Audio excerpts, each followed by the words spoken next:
जय हिंद साथियों, स्वागत है आप सभी का YouTube channel Kanhaiya GS world में। दोस्तों, आज के वीडियो में हम लोग जानेंगे नेशनल सिविल सर्विस डे यानी कि राष्ट्रीय सिविल सेवा दिवस क्यों मनाया जाता है, कब मनाया जाता है, वर्ष 2023 के लिए इसकी थीम क्या रखी गई है, इसको मनाया क्यों जाता है, इसका उद्देश्य क्या है, इन सब के बारे में इस वीडियो में हम लोग जानने वाले हैं। तो चलिए शुरू करते हैं आज का वीडियो बिना देरी के हुए।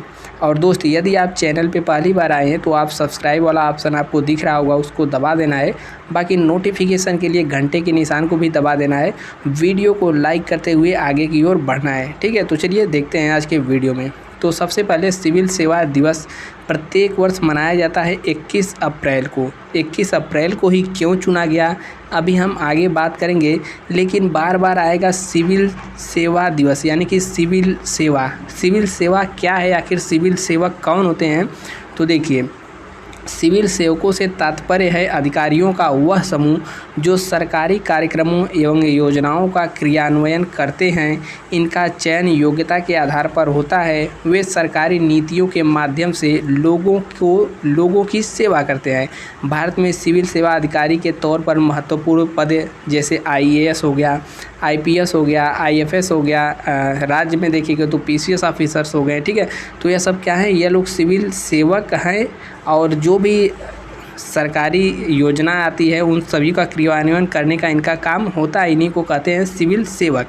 अब देखिए, प्रत्येक वर्ष 21 अप्रैल को ही क्यों मनाया जाता है, तो इसके पीछे का क्या कारण है। तो यहाँ पर देखिए, सरकार ने 21 अप्रैल को सिविल सेवा दिवस के रूप में उस दिन को मनाए जाने के लिए चुना है जब सरदार वल्लभ भाई पटेल 1947 में मेटकाफ हाउस दिल्ली में प्रशासनिक सेवा अधिकारियों के परीक्षाधीनों को संबोधित किया था।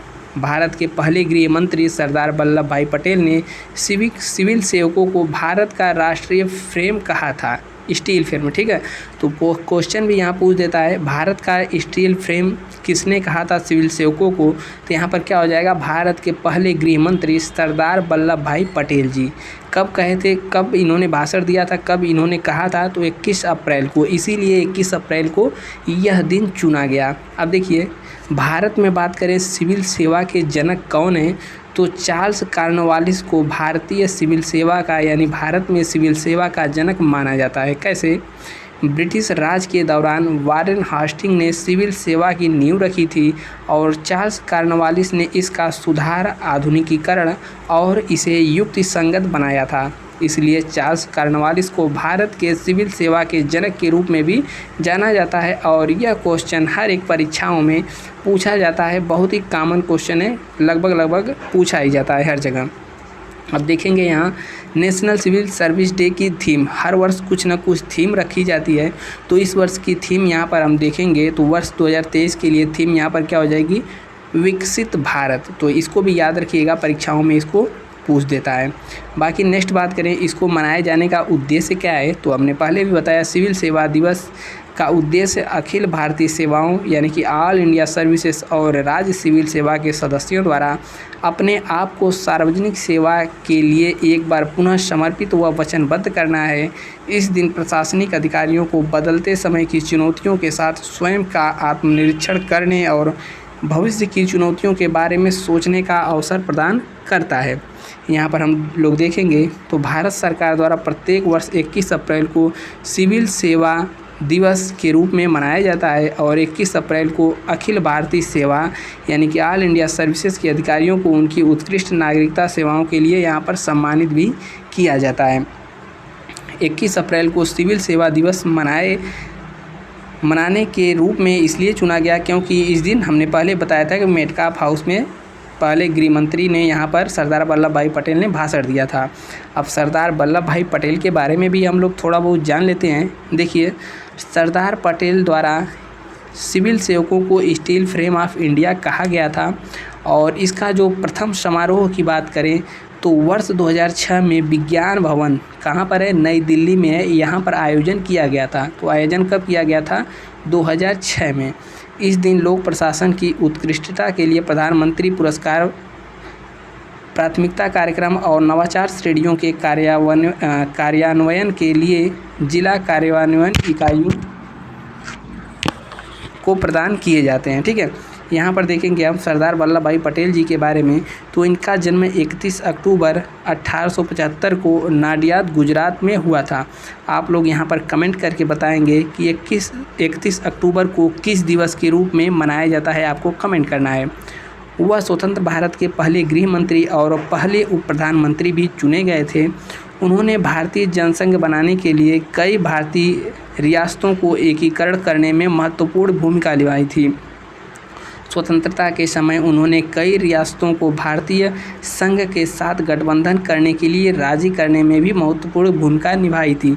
उन्होंने भारत की स्वतंत्रता के लिए एक सामाजिक नेता के रूप में भी कड़ी मेहनत की और बारडोली की महिलाओं ने सरदार वल्लभ भाई पटेल को किसकी उपाधि दी थी? सरदार की। ठीक है, बारडोली की महिलाओं ने दी थी।